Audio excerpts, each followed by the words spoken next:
Desde el Centro de Conferencias Dr. Bienvenido Delgado Bikini, en el Hospital General de la Plaza de la Salud, presentamos Vivir en Salud con el Dr. Nepomuceno Mejía. Saludos amables televidentes, gracias por permitirnos esta nueva entrega de su programa Vivir en Salud. En esta oportunidad vamos a conversar acerca de un verdadero problema de salud pública que afecta a la población y nos referimos en este caso a las hepatitis, enfermedad viral que afecta el hígado, a propósito de la conmemoración del Día Mundial de la Hepatitis. Vamos a una breve pausa y luego con el contenido del programa.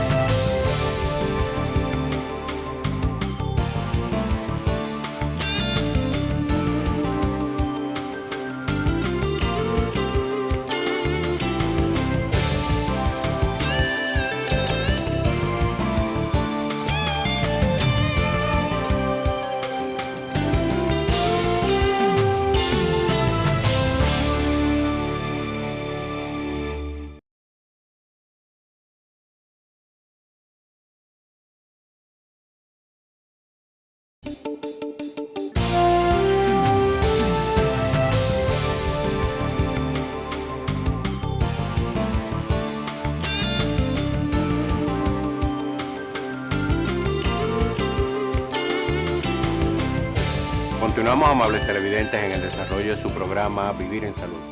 En esta oportunidad vamos a conversar con la doctora Kenia Torres, quien es médico gastroenteróloga, hepatóloga, acerca de un tema muy relevante e importante en la salud de los pacientes.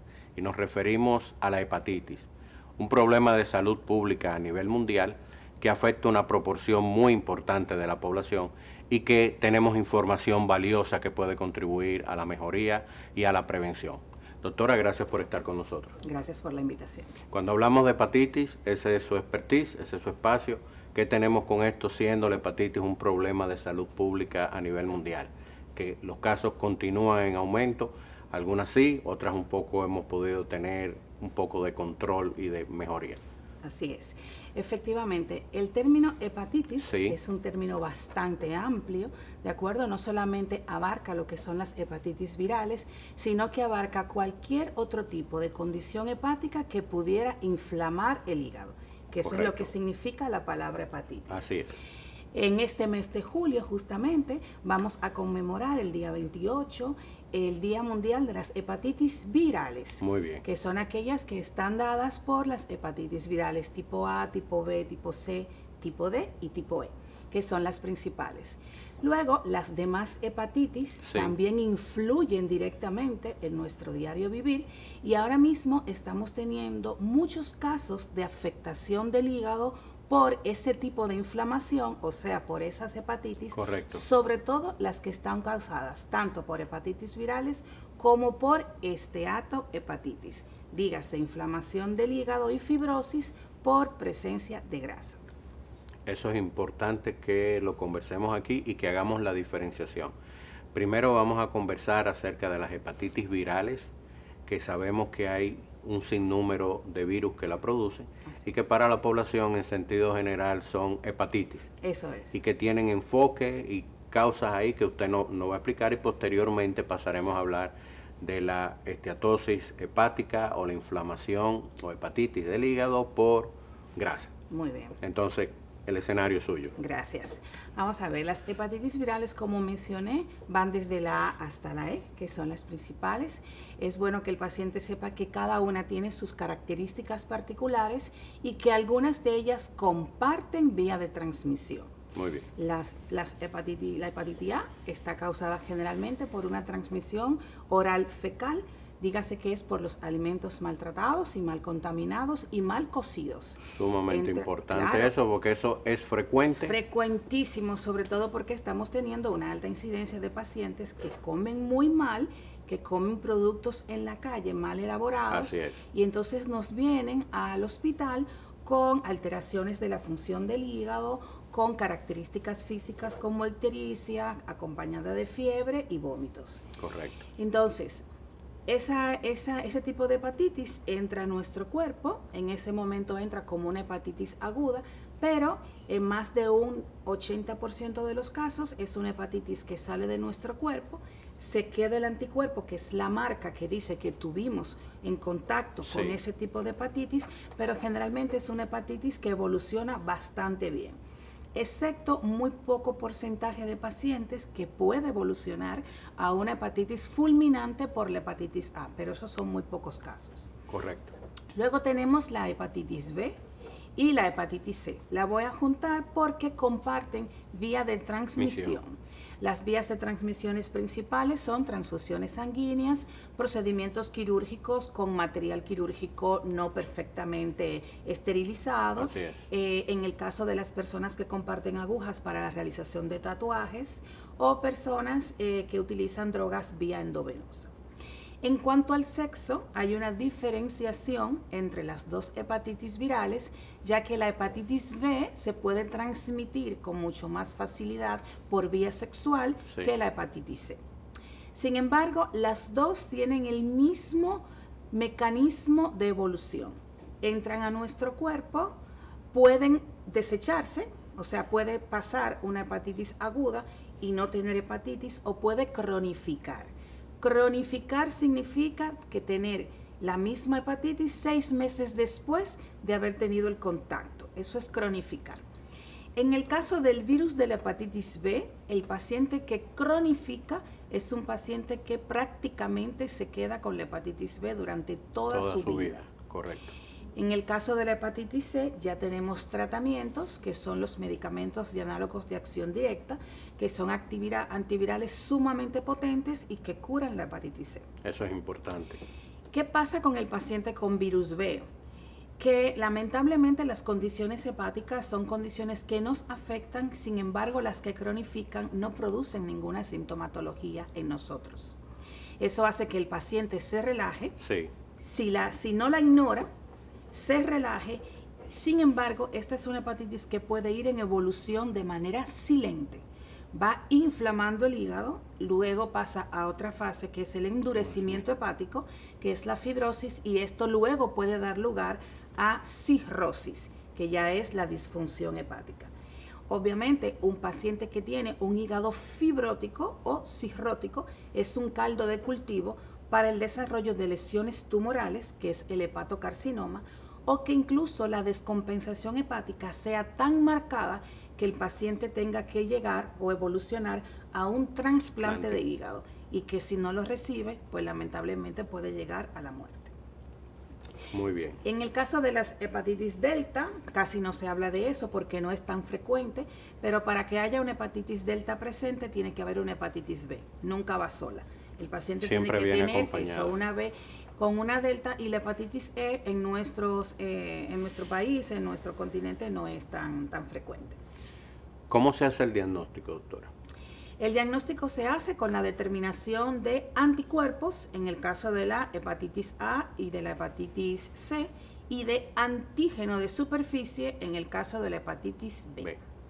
La hepatitis B puede ser un poquito más compleja porque a veces puede llamar a error, pero para tener un virus de hepatitis B positivo tiene que haber un antígeno de superficie positivo. Correcto. Siempre me gusta hacer el ejemplo de la cebolla. La hepatitis B es una cebolla con diferentes capas. La capa de afuera se llama antígeno de superficie. Si esa capa no está positiva, no hay una hepatitis B. Hago la aclaración porque a veces muchos pacientes vienen a nuestras consultas con anticuerpos positivos, que sencillamente lo que quiere decir es que el paciente está inmunizado, ya sea que se inmunizó porque estuvo en contacto con el virus. Correcto. Y no desarrolló la cronificación, o fue vacunado. Que ahí eso es importantísimo, porque no puede ser que en un país donde haya vacunación contra el virus B, vacunación contra la hepatitis A, todavía haya pacientes que se pueden infectar pudiendo prevenirse esta infección. Así es. Hepatitis C.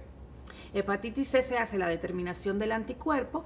Sin embargo, también aquí hay un pequeño truco, vamos a decírselo así para que el paciente nos entienda, y es que el hecho de yo tener un anticuerpo positivo no quiere decir que tenga la hepatitis C.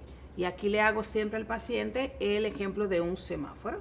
La hepatitis C es un semáforo donde el anticuerpo es la luz verde y la PCR o carga viral es la luz roja.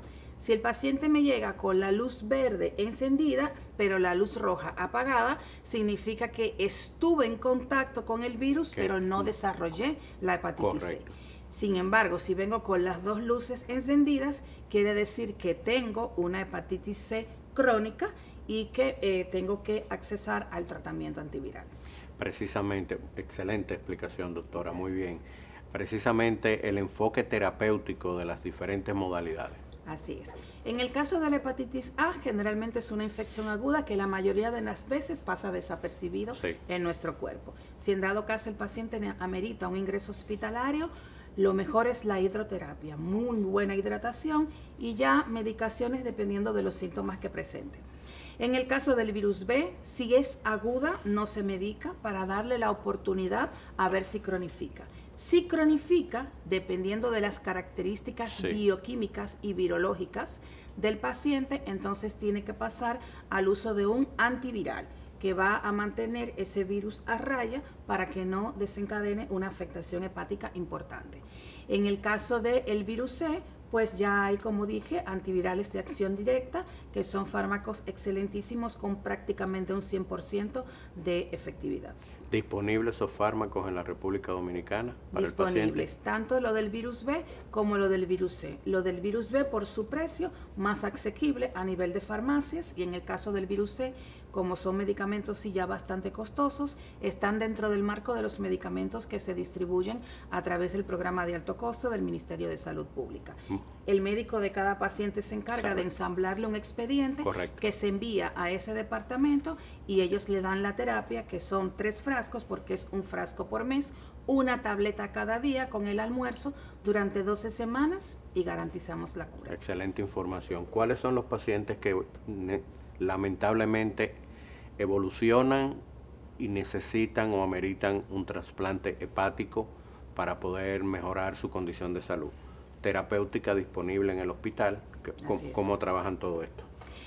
El paciente que generalmente llega a un trasplante es el paciente que puede que haya tomado decisiones no muy buenas en cuanto a su salud personal. Dígase aquel paciente que sabe que tiene una hepatitis B o una hepatitis C y no busca ayuda médica, y que para colmo de males le suma toxicidad a ese hígado porque ingiera mucho alcohol, porque no se alimente correctamente, porque no haga ejercicios.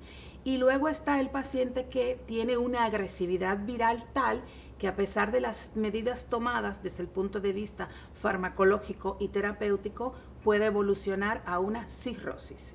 Ya estamos dentro del marco de la cirrosis, con una cirrosis que puede ser compensada o descompensada.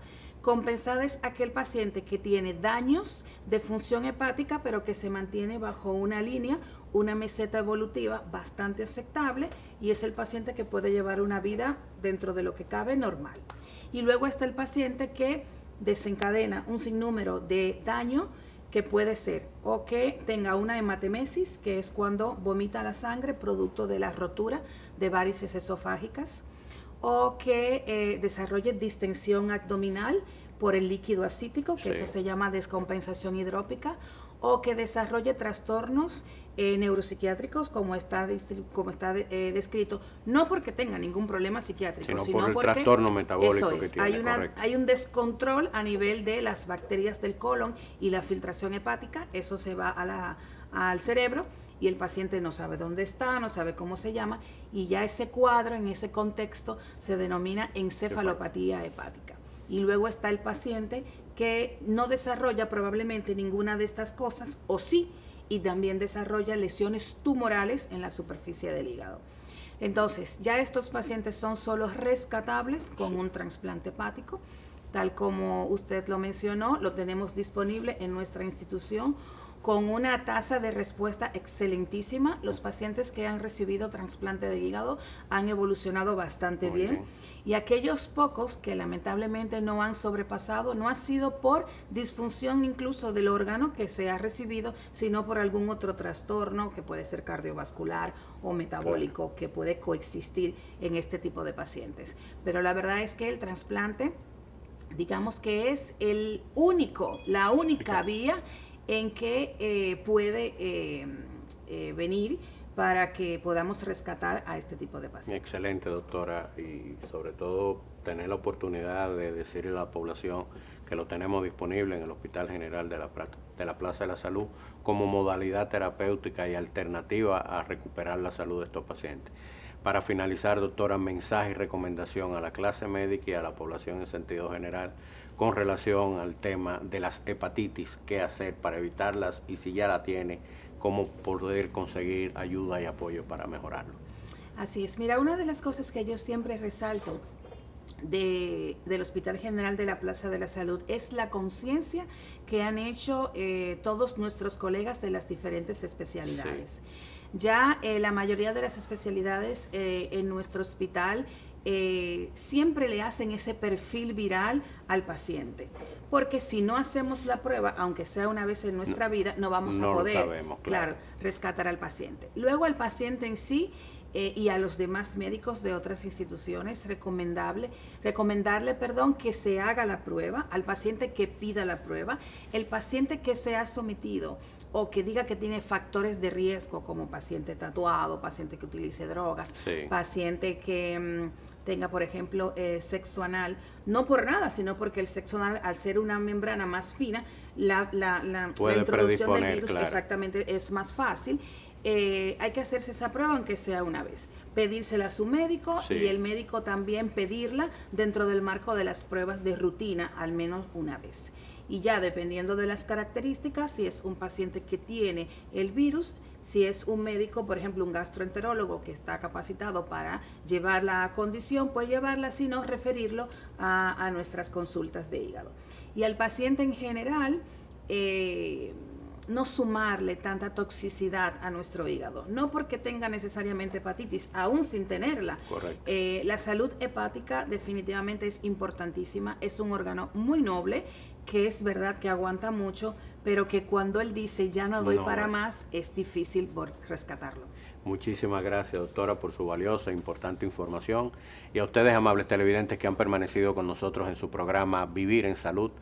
Hemos conversado con la doctora Kenia Torres, quien es médico gastroenteróloga, hepatóloga, acerca de las hepatitis, enfermedad viral que causa un problema de salud pública en la población y que ya sí disponemos primero de poder identificar a manera temprana y poder resolver de manera terapéutica con modalidades farmacológicas, e incluso el paciente que así lo requiere, la modalidad de un trasplante hepático, también disponible en el Hospital General de la Plaza de la Salud. Vamos a una breve pausa y continuamos con el desarrollo del programa.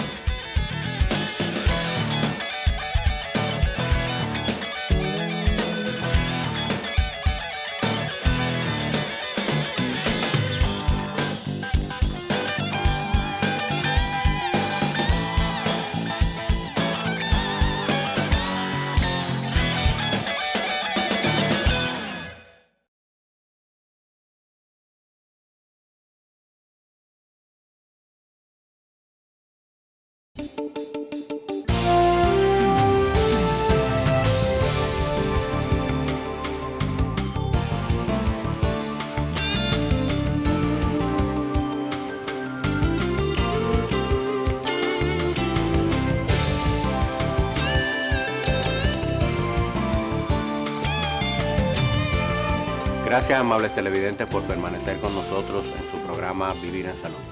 En este segmento vamos a conversar con la doctora Luz Mota, quien es médico gastroenteróloga, acerca de una condición de salud producida por virus como es la hepatitis, lo cual es un verdadero problema de salud pública por la forma de transmisión, por la forma de contagio, y que afortunadamente dispone de modalidades terapéuticas y alternativas que pueden mejorar la condición de salud.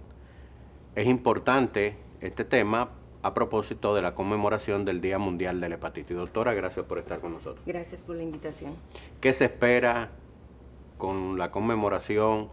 ¿Qué hablamos de hepatitis? ¿Cuál es el mensaje? ¿Qué esperamos en la población y en la clase médica? El 28 de julio es el Día Mundial contra las Hepatitis Virales. Sí. Y el objetivo es fomentar la prevención, el diagnóstico temprano y el tratamiento de estas enfermedades. Un 28 de julio fue que nació el doctor Samuel Bloomberg, quien Sí. fue el médico que descubrió el virus de la hepatitis B y también creó el método diagnóstico y la vacuna para el virus de la hepatitis B. Anualmente mueren más de 1 millón de personas producto de las hepatitis virales y de sus complicaciones. Eso es un número importantísimo. Muy importante, sí. Que mueran más de 1 millón de personas en el mundo por esta causa. Así es. Entonces, esas estadísticas hay que cambiarlas. Claro. El objetivo de la OMS para 2030 es erradicar las infecciones por hepatitis C y tener un mayor control de lo que son las hepatitis, de lo que es la hepatitis B. Muy bien. El impacto que tienen estas enfermedades virales de hepatitis B, C, sobre otras condiciones de salud que cuando se cronifican contribuyen a las complicaciones y que finalmente, si no se toman medidas a tiempo, llevan al paciente a la muerte. Claro, el virus de la hepatitis C y el virus de la hepatitis B tienen la particularidad de que pueden evolucionar hacia la cronicidad, Sí. pueden evolucionar hacia una cirrosis hepática y hacia el cáncer de hígado. Y esto, claro, va a afectar la calidad de vida de los pacientes. Como estas enfermedades al inicio pueden pasar desapercibidas, no dar ningún síntoma, el paciente puede pensar que no tiene nada. Cuando estas enfermedades comienzan a dar síntomas, por lo regular, ya están en una fase muy avanzada. En pacientes con ya una enfermedad crónica, cirrótica, pues empieza a tener la ascitis, que es el acúmulo de líquido Sí. en el abdomen, edema, color amarillo de la piel y también, bueno, pues pueden terminar en un cáncer de hígado, cosas que son evitables. Porque, por ejemplo, para el virus C, gracias a Dios, contamos con un tratamiento que lo cura y para el virus B contamos con medicamentos que pueden controlar la enfermedad y evitar que el paciente llegue a una cirrosis o a un cáncer de hígado y el paciente pueda hacer su vida normal si es captado a tiempo. Bien. Muy bien. ¿Cuáles son las formas de transmisión de los diferentes tipos? Pero quiero que nos enfoquemos más en el virus A, que tiene una forma de transmisión muy particular, muy frecuente y muy común para todos nosotros, y lo que sería la forma de transmisión del virus B y el virus C. Y ahí ver otras inquietudes que tenemos que es importante para la población. Okay. El virus de la hepatitis A se transmite fecal oral. Por ejemplo, si una persona que tiene el virus va al baño, no se lava las manos, manipula alimentos y una Correcto. persona sana lo ingiere, pues puede contraer el virus. Alimentos contaminados, agua contaminada. En el caso del virus C y el virus B es diferente. Ya ahí están los fluidos contaminados, por ejemplo, transfusión de sangre. También está el uso de agujas infectadas que usan personas que se drogan e intercambian Sí. agujas. El uso cuando uno se hace tatuajes y no se usa una aguja que esté bien esterilizada o aguja nueva. También por contacto sexual. Está también la transmisión perinatal o durante el parto. Correcto. De una madre infectada hacia su bebé.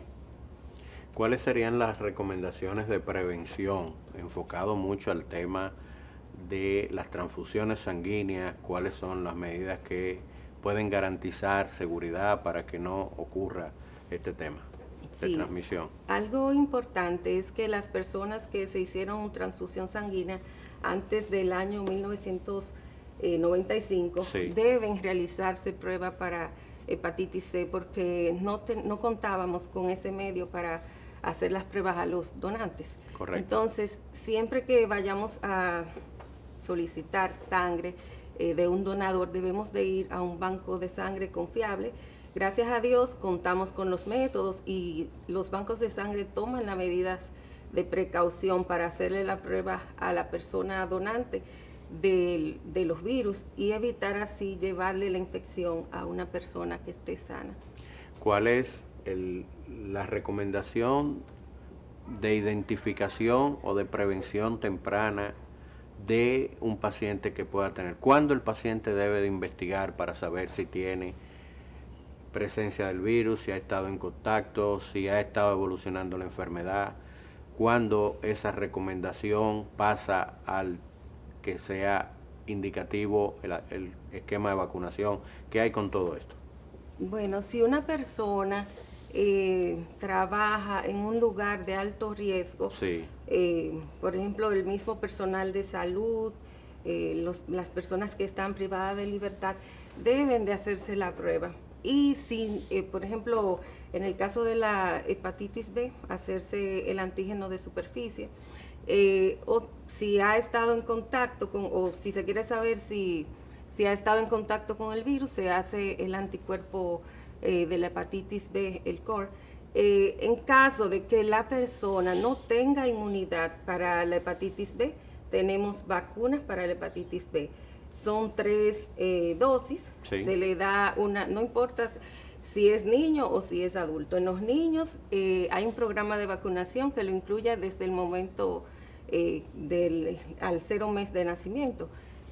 Luego a los niños, después de la primera dosis, se le da una dosis a los 2 meses y luego se da otra dosis a los 6 meses de la penúltima vacuna. Si el paciente no fue vacunado durante la niñez, no hay problema, se puede vacunar. Correcto. Ya siendo adulto y se hace el mismo esquema de vacunación. Muy bien. Importante información, doctora. Para finalizar, mensaje y recomendación a la clase médica y a la población en sentido general sobre cómo podemos contribuir a evitar, a mitigar y a mejorar la salud de los pacientes que tienen hepatitis. Primero, tenemos que ser responsables de nuestra salud. Debemos hacernos chequeos médicos Sí. de rutina, pedirle a nuestro médico de cabecera que nos haga las pruebas de hepatitis B, C, por lo menos una vez en la vida. Y si no tenemos la inmunización, pues proceder a vacunar. Entonces, también tenemos que tener higiene para prevenir las hepatitis que se pueden prevenir, como la A, la E, a través de alimentos contaminados. Entonces, consumir alimentos en sitios que sean seguros. Correcto. E igual, si vamos a hacernos un procedimiento donde se van a trabajar con fluidos o agujas, hacernos en un establecimiento que cumpla con ciertas medidas de higiene y que tengan una buena precaución para evitar la propagación del virus. Muy bien, doctora, gracias por esa valiosa información. Y a ustedes, amables televidentes que han permanecido con nosotros en su programa Vivir en Salud, hemos conversado con la doctora Luz Mota, quien es médico gastroenteróloga, acerca de las hepatitis, su impacto en la salud de la población, las medidas de prevención, de cuidado y sobre todo las alternativas y modalidades terapéuticas para su curación en algunos casos y su mitigación y evitar que pasen a la cronicidad. Medidas las cuales están disponibles para los pacientes que pueden perfectamente mejorar su condición y alargar su calidad de vida. Vamos a una breve pausa y continuamos con el desarrollo del programa.